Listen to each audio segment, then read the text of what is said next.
सभी को नमस्कार, सुप्रभात। मैं डॉक्टर सुनीता पमनानी उच्च शिक्षा विभाग में विशेष कर्तव्यस्थ अधिकारी के रूप में कार्यरत हूँ। आज आपके सामने पुस्तकालय स्वचालन या लाइब्रेरी ऑटोमेशन विषय पर मैं आपको बताने जा रही हूँ। यह कोर्स 2-3 मॉड्यूल्स में रहेगा। आप इसे समझने के लिए मुझे फॉलो करेंगे। इस मॉड्यूल को सीखने से आपको लाइब्रेरी ऑटोमेशन क्या है इसके बारे में पता चलेगा। यह कोर्स टारगेटेड लाइब्रेरियन के लिए है जो लाइब्रेरी में काम करते हैं। वो लाइब्रेरी मैनेजर्स भी हो सकते हैं, कंप्यूटर ऑपरेटर्स भी हो सकते हैं, लाइब्रेरी के बुक लिफ्टर्स भी हो सकते हैं। सभी के लिए यह कोर्स बहुत उपयोगी है।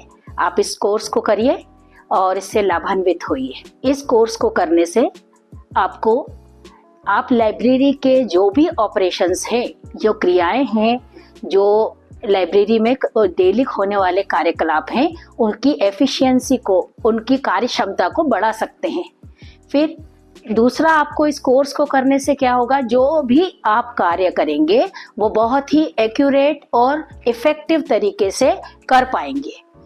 Better accessibility of remote user, ये भी इस कोर्स को करने से आपको प्राप्त होगा, क्योंकि हो सकता है कि लाइब्रेरी में यूजर्स नहीं आ पाते हैं, तो वो घर पे बैठकर ही बुक्स को री इशू भी कर सकते हैं यदि वो उपयोग में नहीं आ रही हो।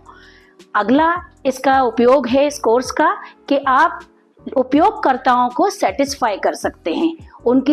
अगर उनके जो उपयोग है वे खुश होते हैं, वे संतुष्ट होते हैं।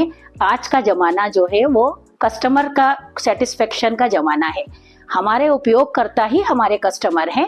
यदि वे प्रसन्न होते हैं, वे खुश होते हैं, तो हमारी लाइब्रेरी एफिशिएंसी अच्छी मानी जाएगी। To improve the management of their physical and digital resources, इसमें हमारे मैनेजमेंट, पुस्तकालय का मैनेजमेंट की एफिशिएंसी फिजिकली रूप से दिखाई दे सकती है और डिजिटल रिसोर्सेस को भी हम अच्छी तरह से मैनेज कर सकते हैं with the use of this course. पाठ्यक्रम की रूपरेखा। यह प्रशिक्षण पुस्तकालय स्वचालन, लाइब्रेरी ऑटोमेशन को समझाने के लिए विभिन्न मॉड्यूल्स में विभाजित किया गया है। आइए जानते हैं इस प्रशिक्षण में हम कौन कौन से मॉड्यूल पढ़ने वाले हैं। पुस्तकालय स्वचालन के नियम, पुस्तकालय स्वचालन लाइब्रेरी ऑटोमेशन के लिए software for university libraries SOUL, Koha का open source integrated library software. अब चलते हैं मॉड्यूल्स की ओर। लाइब्रेरी साइंस के 5 नियम पढ़े बिना हम कोई भी लाइब्रेरी का टॉपिक कंप्लीट नहीं कर सकते हैं। डॉक्टर रंगनाथन, जो पुस्तकालय विज्ञान के पितामह कहलाते हैं, उनके द्वारा लाइब्रेरी के लिए 5 नियम दिए गए थे। पहला नियम था बुक्स आर फॉर यूज, मतलब हर किताब जो है वो उपयोग के लिए है। दूसरा है पुस्तकें सबके उपयोग के लिए है। दूसरा है लाइब्रेरी के प्रत्येक यूजर का समय बचाइए, प्रत्येक पाठक को उसकी पुस्तक मिले, प्रत्येक पुस्तक को उसका पाठक मिले। और 5वां है पुस्तकालय एक वर्धनशील संस्था है। इन्हीं 5 नियमों को लेकर हम लाइब्रेरी ऑटोमेशन कंप्लीट करते हैं। लाइब्रेरी ऑटोमेशन जो है, जैसा कि हम बार बार बता ही चुके हैं, सभी कार्यकलाप लाइब्रेरी के, जब हम पुस्तकों की प्रविष्टि, सर्कुलेशन, सभी मॉड्यूल जब हम लाइब्रेरी के कंप्यूटर्स के द्वारा या किसी सॉफ्टवेयर की मदद से करते हैं तो उसे पुस्तकालय स्वचालन कहा जाता है। ये हम जब लाइब्रेरी की सभी क्रियाएं, सारा मैनेजमेंट, एक्विजिशन, पहला जो है वो एक्विजिशन होता है, दूसरा कैटलॉगिंग, थर्ड सर्कुलेशन और सीरियल कंट्रोल, और आखिरी है ओपेक। ये सभी क्रियाएं लाइब्रेरी सॉफ्टवेयर के मॉड्यूल्स कहलाते हैं, जो हम एक एक कर समझेंगे। Acquisition, cataloguing, circulation, serial and last में OPAC online public access system centre. Automation in libraries improve the efficiency of whole system. जो लाइब्रेरी है उसके पूरे सिस्टम की एफिशिएंसी इसके द्वारा बढ़ जाती है। मैनुअली कंप्लीटेड टास्क जो हमारे पहले से मैनुअली चल रहे थे वो सब कंप्यूटराइज्ड हो जाते हैं। कंप्यूटराइज्ड प्रिंटर के थ्रू, बारकोड रीडर के थ्रू और बाकी कार्यकलाप जब कंप्यूटराइज्ड हो जाते हैं तो ह्यूमन का कार्य कम हो जाता है और कंप्यूटर का काम बढ़ जाता है। ये परिभाषा किसी लाइब्रेरी साइंस के प्रोफेसर द्वारा दी गई थी। Library automation is a general term of ICT trend and techniques. ये लाइब्रेरी ऑटोमेशन जो है आईसीटी टूल का उपयोग लाइब्रेरी के सभी कार्यकलापों में करने का सिस्टम जो है वो लाइब्रेरी ऑटोमेशन कहलाता है। इसमें हम यूजर्स, जैसा कि पहले बात हो चुकी है, यूजर्स और लाइब्रेरी के कार्यकलाप दोनों का समन्वय जब होता है और बेसिक फंक्शन ऑफ लाइब्रेरी जब हम इसकी सहायता से शुरू करते हैं आईसीटी टूल्स का उपयोग कर तो उसे हम लाइब्रेरी ऑटोमेशन का टर्म्स दे सकते हैं। इस मॉड्यूल में हमने सीखा कि लाइब्रेरी ऑटोमेशन पुस्तकालय संचालन को सरल और प्रभावी बनाता है, जहां आईसीटी टूल्स का उपयोग सभी कार्यों में किया जाता है। अब चलते हैं अगले मॉड्यूल की ओर। पुस्तकालय स्वचालन या लाइब्रेरी ऑटोमेशन की कितने चरण होते हैं? सबसे पहले जैसे ही हम किसी लाइब्रेरी को स्वचालन की तरफ लेकर जाते हैं, हमें सॉफ्टवेयर की जरूरत पड़ती है। वह सॉफ्टवेयर किसी भी संस्था, किसी भी कंपनी द्वारा बनाया हो सकता है, डिपेंड्स ऑन आवर थॉट्स कि हम कौन सा लेना चाहते हैं। लाइब्रेरी सॉफ्टवेयर में सबसे पहले हम जब इंस्टॉल हो गया लाइब्रेरी सॉफ्टवेयर लाइब्रेरी में, सबसे पहले हम पुस्तकों अर्थात जितना भी मटेरियल है, बुक मटेरियल और नॉन बुक मटेरियल, दोनों का प्रविष्टि या एंट्री करते हैं। एंट्री में आएगा किताबों के ऑथर का नाम, टाइटल, पब्लिशर, कंटेंट। जितना अच्छा आप करना चाहते हैं उतना कर सकते हैं। इसमें हम बुक का कवर पेज भी अपलोड कर सकते हैं, कंटेंट पेज अपलोड कर सकते हैं। जितना ज़्यादा अच्छा हम करेंगे उतना ही बुक का पेज नंबर, किताबों की संख्या, कितनी कॉपीज अवेलेबल हैं वो, साथ में कितने प्राइस की वो पुस्तक है, यह भी अपलोड किया जाता है, यह जानकारी भी दी जाती है। इसके बाद जब किताबों की पूरी एंट्री हो जाती है, इसके बाद बुक्स उसमें अवेलेबल, लाइब्रेरी में अवेलेबल नॉन बुक मटेरियल की भी एंट्री हम करते हैं।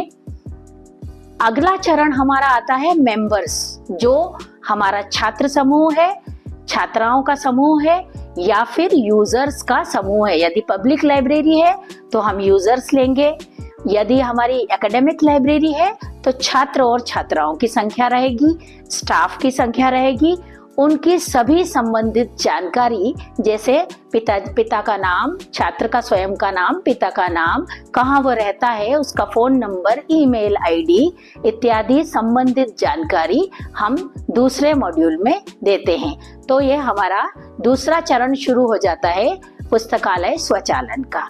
इसके बाद दोनों होने के बाद जब बुक्स की एंट्री भी कंप्लीट हो गई है और स्टूडेंट्स की एंट्री भी कंप्लीट हो गई है, तो सभी किताबों का एक बारकोड जनरेट होता है। वह बारकोड हम किताब के आगे और पीछे अपनी सुविधा के अनुसार लगा सकते हैं। इसी तरह से मेंबर का भी बारकोड जनरेट होता है। उस बारकोड को मेंबर के कार्ड के पीछे, आगे, जहां भी सुविधा हो वहां लगा सकते हैं। अगर यह सुविधाजनक नहीं है तो आप पृथक से लाइब्रेरी कार्ड जो कि सॉफ्टवेयर जनरेट करता है आप कर सकते हैं आपकी सुविधा के अनुसार। जब पुस्तकें और मेंबर्स दोनों बारकोडेड हो जाते हैं, इसके बाद अगला चरण आता है कि हम उसको इशू और रिटर्न अर्थात सर्कुलेशन किस तरह से करेंगे। तो किताब की संख्या और मेंबर का नंबर दोनों को डालकर हम बुक्स को इशू कर सकते हैं। बुक्स इशू के बाद हम उस छात्र को या छात्रा या जो भी यूजर है उसको उसका रिसिप्ट देते हैं कि आपने फला फला किताब इशू कराई है, जिसकी एक प्रति आपके पास है और एक आपके पास सॉफ्टवेयर में अवेलेबल रहेगी। इस तरह से ये लाइब्रेरी का स्वचालन कंप्लीट हो जाता है जब पुस्तक भी बारकोडेड हो गई और छात्र भी बारकोडेड, छात्र का आइडेंटिटी कार्ड भी बारकोडेड हो जाता है। अब हम अगले चरण में समझेंगे कि लाइब्रेरी सॉफ्टवेयर कौन कौन से हैं और वो किस तरह से कार्यरत हैं। इस मॉड्यूल में हमने सीखा कि लाइब्रेरी ऑटोमेशन की प्रक्रिया में सबसे पहले सॉफ्टवेयर का चयन और इंस्टॉलेशन किया जाता है, फिर पुस्तकों और यूजर्स की एंट्री होती है, बारकोड जनरेट किए जाते हैं और अंत में इश्यू, रिटर्न, सर्कुलेशन की प्रक्रिया पूरी होती है। अब चलते हैं अगले मॉड्यूल की ओर। इस मॉड्यूल में हम समझेंगे कि लाइब्रेरी स्वचालन या लाइब्रेरी ऑटोमेशन में कौन कौन से सॉफ्टवेयर हैं जो हमें आसानी से उपलब्ध हैं। हम शासकीय कर्मचारी हैं, अतः हमें ऐसे सॉफ्टवेयर लेने हैं जो जिनकी ड्यूरेबिलिटी बहुत अच्छी हो और प्राइस थोड़ा सा कम हो। तो सबसे पहला सॉफ्टवेयर है, अभी तक हमने समझा कि लाइब्रेरी सॉफ्टवेयर कौन कौन से कार्यरत हैं। तो अब पहला सॉफ्टवेयर हम लेंगे इसमें ई ग्रंथालय, जो कि मध्य प्रदेश के सभी लाइब्रेरीज में, शासकीय लाइब्रेरीज में कार्यरत है। यह ई ग्रंथालय भारत सरकार का प्रधानमंत्री श्री नरेंद्र मोदी जी के द्वारा लॉन्च किया गया ministry of electronics and information technology के द्वारा जारी किया गया सॉफ्टवेयर है। यह एक क्लाउड बेस्ड सॉफ्टवेयर है जो कि पुस्तकालय स्वचालन की क्रिया को पूरे मध्य प्रदेश में सभी एकेडमिक्स लाइब्रेरीज में, सभी शासकीय कॉलेजों में कार्यरत है। यह सॉफ्टवेयर बहुत ही कम प्राइस में शासन के द्वारा सभी महाविद्यालयों को उपलब्ध कराया गया है। 2022 में शासन के द्वारा यह सॉफ्टवेयर मध्य प्रदेश को दिया गया है। इस सॉफ्टवेयर में डिजिटल मॉड्यूल्स भी अवेलेबल हैं। सभी पुस्तकें व छात्रों को इसके द्वारा कंप्यूटराइज्ड किया जाता है और पुस्तकालय स्वचालन का कार्य कंप्लीट होता है। यह सॉफ्टवेयर जो है लाइब्रेरी सॉफ्टवेयर, इसमें भी बाकी के सभी मॉड्यूल्स की तरह acquisition module, cataloguing module, circulation module, serial control module और ओपेक पर आधारित है। एक्विजिशन जो होता है वो किताबों को मंगाने की प्रक्रिया हम जब पुस्तकालय के सॉफ्टवेयर के द्वारा करते हैं, लाइब्रेरी सॉफ्टवेयर के द्वारा करते हैं, उसे एक्विजिशन मॉड्यूल कहते हैं। कैटलॉगिंग मॉड्यूल में हम किताबों की प्रविष्टि करते हैं, बुक का नाम, ऑथर का नाम, टाइटल का नाम, पब्लिशर का नाम इत्यादि ये प्रविष्टियां कैटलॉगिंग मॉड्यूल में डालनी पड़ती हैं। इसके बाद जब बुक्स की और यूजर्स की एंट्री हो जाती है तो तीसरा मॉड्यूल आता है सर्कुलेशन मॉड्यूल, जिसमें किताबों को आदान प्रदान, इशू, रिटर्न, रीइशू, रिजर्व इत्यादि किया जाता है। सीरियल कंट्रोल में हम जो किताब लाइब्रेरी में जो पत्र पत्रिकाएं, सामयिकी, पीरियोडिकल, जर्नल्स इत्यादि मंगाए जाते हैं, उन सब की भी प्रविष्टि जब पुस्तकालय स्वचालन सॉफ्टवेयर के द्वारा की जाती है तो उस मॉड्यूल को सीरियल कंट्रोल मॉड्यूल कहा जाता है। अंत में आता है ऑनलाइन पब्लिक एक्सेस सेंटर, मतलब ओपेक। इसके द्वारा छात्र छात्राएं देख सकते हैं या बाकी के यूजर्स पब्लिक लाइब्रेरी में देख सकते हैं कि कौन कौन सी किताबें आपकी लाइब्रेरी में अवेलेबल हैं। ये प्रक्रिया वो अपने घर से भी करते हैं। कहीं भी व्यक्ति बैठा हुआ आपकी लाइब्रेरी में क्या क्या मटेरियल है इसकी जानकारी प्राप्त कर सकता है। मतलब वांछित जानकारी यूजर को आप अपने घर पर ही प्राप्त हो जाती है, ताकि उसका समय, इससे हम क्या होगा, पुस्तकालय का जो नियम है कि save the time of the reader, readers का समय बचाना है हमको, ताकि हर पाठक को उसकी पुस्तक मिल सके, हर पुस्तक को उसका पाठक मिल सके। यह लाइब्रेरी साइंस के 5 नियम है जिसका हमें हर समय पालन करना है, चाहे हम ऑटोमेशन कर रहे हो, चाहे हम मैनुअल तरीके से लाइब्रेरी चला रहे हो। ये देखिए, इस तरह से, कुछ तरह से ये ई ग्रंथालय का सॉफ्टवेयर दिखता है।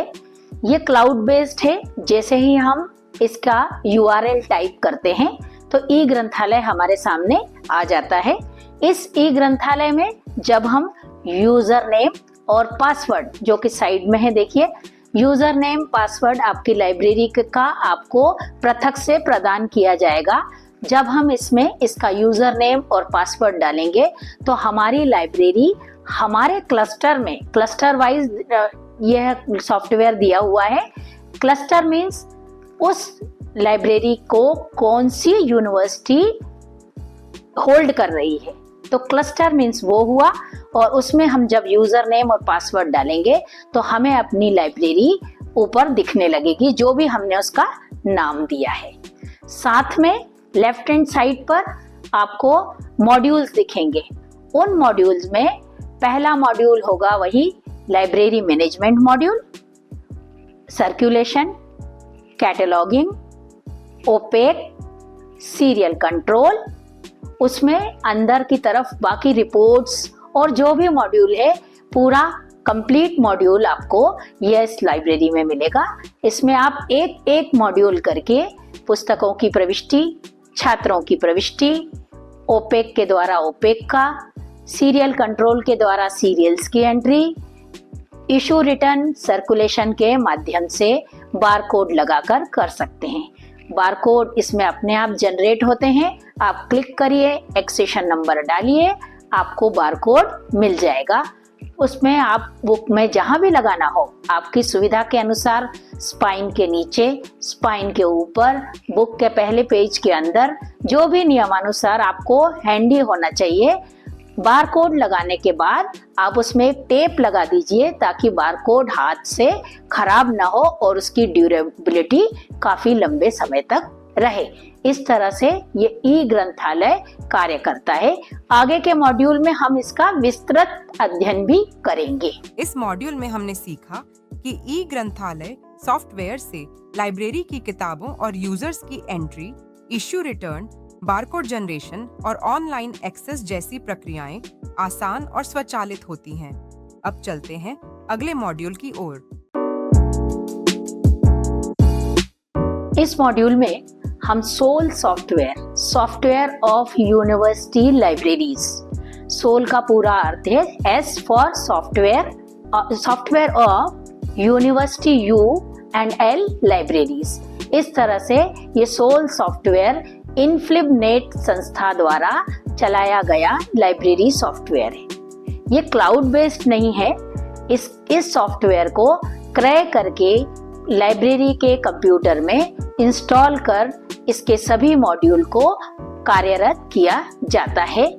जैसा कि आपके सामने है, MARC21, AACR2 और MARCXML इस पर यह कार्यरत रहता है। यह सॉफ्टवेयर आपको प्राप्त करना है तो आप सोल इनफ्लिबनेट से कांटेक्ट कर सकते हैं। फिलहाल मध्य प्रदेश की सभी लाइब्रेरीज में ई ग्रंथालय ही कार्यरत है। यह सॉफ्टवेयर अब सोल 3.0 मॉड्यूल में उपलब्ध है। इसमें भी सेम वही एक्विजिशन मॉड्यूल में हम किताबों के क्रय करने की प्रक्रिया को अपनाते हैं। किताबों को क्रय करने की प्रक्रिया में सबसे पहले हम जो लिस्ट तैयार करते हैं, जो किताबें हमें अगले साल के लिए मंगानी है, वो किताबों की प्रक्रिया हम सिंपल एक्सेल में टाइप करके या बुक इसमें सॉफ्टवेयर में एंट्री करके बना सकते हैं। इसके बाद हम इस मॉड्यूल को आगे लाइब्रेरी कमेटी को अप्रूवल के लिए भेजते हैं। जो भी अप्रूवल अथॉरिटी है वो अप्रूव करके और लाइब्रेरियन के पास वापस भेज देते हैं। तो इस तरह से जब अप्रूव हो जाती हैं किताबें, फिर हम इस किसी वेंडर को देकर ये किताबों को परचेस करने के लिए परचेस ऑर्डर तैयार करते हैं। परचेस ऑर्डर हम जब वेंडर को देते हैं तो समय सीमा के अंदर वह हमें किताबें उपलब्ध कराते हैं। किताबें आने के बाद एक प्रॉपर प्रक्रिया के द्वारा सील होकर वो किताबें हमारी लाइब्रेरी में दूसरे मॉड्यूल, ये जो सेकंड मॉड्यूल है कैटलॉगिंग, इसमें इसकी एंट्री होती है। एंट्री हमने डिस्कस की ही हुई है। एंट्री में बुक का नाम, title, author, publisher, source of purchase, क्या परचेस किससे किया था हमने, प्लेस ऑफ पब्लिकेशन, बुक का चार्ज क्या था, कितने कॉस्ट क्या था, वो सब हम कैटलॉगिंग मॉड्यूल में एंट्री करते हैं। इसके बाद इसका थर्ड मॉड्यूल है ट्रांजैक्शन प्रोसेस। ट्रांजैक्शन प्रोसेस में बुक्स को इशू और रिटर्न करने की प्रक्रिया को हम कार्यरत करते हैं। बुक री इशू भी की जा सकती है यदि उस पर रिजर्वेशन न लगा हो। अगर वो किसी और को चाहिए होगी तो हम उसे पहली प्रायोरिटी देंगे री इशू करने से पहले। इसमें सोल 3.0 में बुक बैंक इशू और रिटर्न करने की फैसिलिटी भी है। बुक बैंक की किताबें अलग से एंट्री होती हैं और उनको लंबे समय तक, जैसे कि बुक बैंक नाम ही है, तो हम इसको काफी टाइम तक, 1 महीना 2 महीना, इवन कभी कभी एक सेशन के लिए भी इसकी एंट्री इसको इशू रिटर्न कर सकते हैं। फिर इसमें है ग्रुप इशू भी फैसिलिटी है कि एक ग्रुप को हम सारी किताबें, सपोज मेरी लाइब्रेरी में वो किताबें नहीं है तो मैं इंटर लाइब्रेरी लोन के द्वारा किताबों को इशू और रिटर्न कर सकती हूँ। एक ग्रुप बन जाएगा, उस ग्रुप को वो संबंधित किताबें 10, 20, 50 इशू हो जाएंगी, वो सब उसका यूज करेंगे और इसके बाद धीरे धीरे जिसकी जब आवश्यकता खत्म होगी वो आकर इन किताबों को रिटर्न करते जाएंगे। तो ग्रुप इशू रिटर्न प्रक्रिया भी इसी तरह से चलेगी। इसमें सीरियल कंट्रोल अगला मॉड्यूल है। इसमें सीरियल कंट्रोल में जो किताबों के साथ साथ समसामयिक पत्रिकाएं और जर्नल्स पुस्तकालय में आते हैं, शोध पत्रिकाएं आती हैं, उनकी एंट्री सीरियल कंट्रोल मॉड्यूल के द्वारा की जाती है। और ये सीरियल कंट्रोल मॉड्यूल उनकी अवधि को निर्धारित करता है। जैसे अगर हमारे पास आने वाली शोध पत्रिका ईयरली है तो 1 साल में एक एंट्री करनी है। अगर वो 6 मासिक है, 6 माह वाली है, तो 1 साल में 2 बार हम उसकी एंट्री करेंगे। इसी तरह से फोर्टनाइटली, इसी तरह से मंथली। जब हम उसमें एक सेट कर देते हैं टाइम, अगर टाइम कंप्लीट होता है तो वो रिमाइंडर भेजता है कि आपने किताब आने वाली पत्रिका की एंट्री की है या नहीं की है। इस तरह से हम उस संबंधित पब्लिशर को उसका रिमाइंडर भी भेज देते हैं। अपने आप भी यह रिमाइंडर, इसीलिए तो ऑटोमेशन है कि अपने आप रिमाइंडर भेज देता है ये, अगर हमने ईमेल का प्रावधान रखा है। इसके बाद इसी सोल 3.0 में ऑनलाइन पब्लिक एक्सेस सिस्टम भी है, जिसके द्वारा हम नहीं, जो भी बाहर भी बैठा है, पुस्तकालय से बाहर है, इवन इंडिया से बाहर व्यक्ति भी ओपेक के द्वारा देख सकता है कि आपकी लाइब्रेरी में कौन कौन सी किताबें उपलब्ध हैं, ऑथर, टाइटल, पब्लिशर, ये सब उसमें मेंशन रहता है। सोल 3.0 मॉड्यूल यहाँ समझ खत्म हुआ। आपने अवश्य लाभान्वित हुए होंगे। इस मॉड्यूल में हमने सीखा कि सोल 3.0 सॉफ्टवेयर के जरिए लाइब्रेरी में किताबों की खरीद, entry, issue return, book bank, group issue और सीरियल कंट्रोल कैसे किया जाता है। साथ ही ओपैक की मदद से रीडर्स घर बैठे बुक सर्च और रिजर्व कर सकते हैं। आइए बढ़ते हैं अगले मॉड्यूल की ओर। इस मॉड्यूल में हम समझेंगे कोहा open source integrated library software. कोहा भी एक लाइब्रेरी सॉफ्टवेयर है जो कि इंटरनेट पर ही अवेलेबल है। ओपन सोर्स आपको फ्री अवेलेबल है। आप कोहा की वेबसाइट पर जाइए, वहां जाकर आप कोहा टाइप करके डाउनलोड ऑप्शन में जाइए। कुछ सॉफ्टवेयर सपोर्ट के लिए मांगता है, इसके बाद उन सॉफ्टवेयर्स को वो भी वहीं अवेलेबल हैं, आप उन्हें डाउनलोड करिए और इसके बाद कोहा को उसकी रिक्वायरमेंट के हिसाब से कुछ ऑपरेटिंग सिस्टम या समथिंग अगर वो मांगता है तो आप वो देखकर इंस्ट्रक्शन फॉलो करके कोहा को आप अपने लाइब्रेरी में इजीली इंस्टॉल कर सकते हैं। चूंकि ये ओपन सोर्स सॉफ्टवेयर है, इसका कोई कॉस्ट नहीं है। आप इसको इजीली अपनी लाइब्रेरी, किसी भी छोटी लाइब्रेरी में भी और बड़ी लाइब्रेरी में भी, सभी जगह ये प्रॉपर कार्यरत है। आप इसे इजीली अपनी लाइब्रेरी में इंस्टॉल कर सकते हैं। बाकी जितने भी सॉफ्टवेयर हैं उन्हीं सॉफ्टवेयर की तर्ज पर कोहा में भी एडमिनिस्ट्रेशन मॉड्यूल होता है। एडमिनिस्ट्रेशन मॉड्यूल इसके द्वारा लाइब्रेरी में बाकी काम करने वाले लोगों को हम एक यूजर दे सकते हैं ताकि वो काम कर सके। उन यूजर्स में हम कुछ लिमिटेशंस भी लगा सकते हैं, जैसे डिलीट करने का ऑप्शन सिर्फ एक ही लाइब्रेरियन के पास होना चाहिए। यूजर्स बढ़ाने का ऑप्शन किसी एक मॉड्यूल में होना चाहिए। तो इसमें हम लिमिटेशंस भी दे सकते हैं। बाकी सभी जितने भी मॉड्यूल हैं वो एक सॉफ्टवेयर पर रहना चाहिए। कोहा में सेकंड जो है उसमें मेंबर्स ऑब्लिक पैटर्न का मॉड्यूल है, जिसमें हम अपने उपयोगकर्ताओं की एंट्री करते हैं। अगर पब्लिक लाइब्रेरी में कोहा इंस्टॉल है तो हमारे यूजर का वर्ग अलग होगा। अगर एकेडमिक लाइब्रेरी में कोहा इंस्टॉल है तो उनका मॉड्यूल अलग होगा। अगर ये बच्चों की लाइब्रेरी, स्कूल लाइब्रेरीज में भी कोहा का काम करता है तो उसमें उसके फंक्शंस अलग हैं, उनकी एंट्री होगी। मतलब 3 अलग अलग टाइप की लाइब्रेरीज में अलग अलग टाइप के यूजर्स होते हैं। कोहा सर्कुलेशन मॉड्यूल अगला मॉड्यूल है। कोहा सर्कुलेशन मॉड्यूल, इस मॉड्यूल में हम बुक्स जब कैटलॉग हो जाती हैं तो इनके द्वारा आदान प्रदान करते हैं। आदान प्रदान करने में हम पहले तो किताबों की एंट्री करते हैं जो कि कैटलॉगिंग मॉड्यूल में आती है। अब अगला इसका मॉड्यूल है कोहा कैटलॉगिंग मॉड्यूल। इस मॉड्यूल में बुक का नाम, टाइटल, ऑथर, पब्लिशर, पेजेस की संख्या, किताब की कॉस्ट, उसका पब्लिकेशन का प्लेस, सोर्स ऑफ बुक हमने पब्लिशर से लिए, डोनेटेड है या फिर किसी संस्थान के द्वारा हमें दी गई है, ये सब मॉड्यूल में उपलब्ध रहता है। इसमें कीवर्ड्स का ऑप्शंस भी रहता है जिसके द्वारा हम किताब को किसी भी कीवर्ड के द्वारा सर्च कर सकते हैं। अगला सेम कोहा में भी सीरियल मॉड्यूल भी पाया जाता है।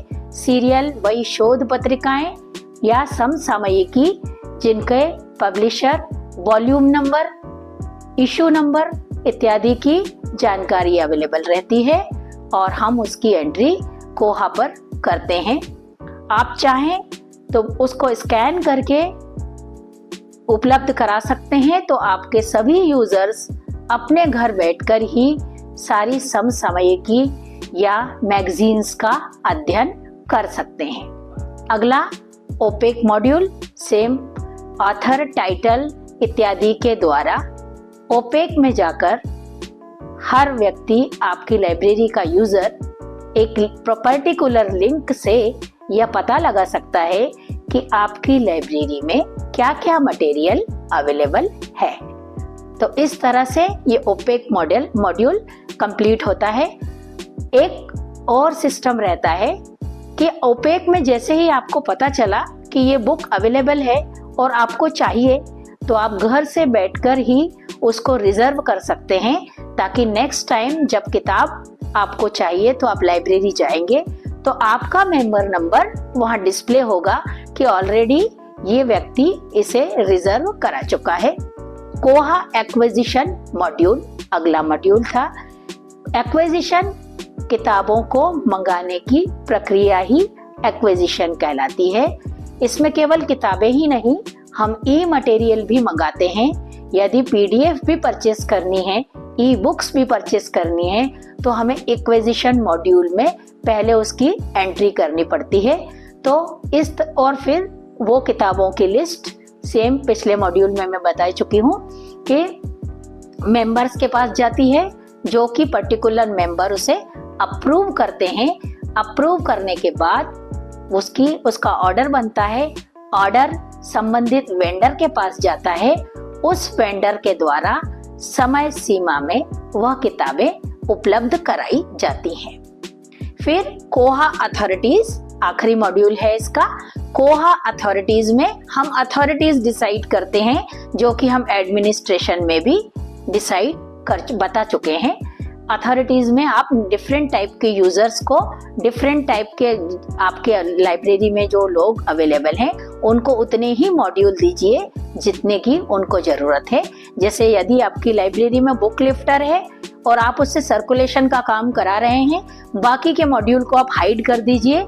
ओनली सर्कुलेशन मॉड्यूल पर ही वो बुक्स को इशू और रिटर्न करेंगे, बाकी कुछ डिलीट नहीं कर पाएंगे।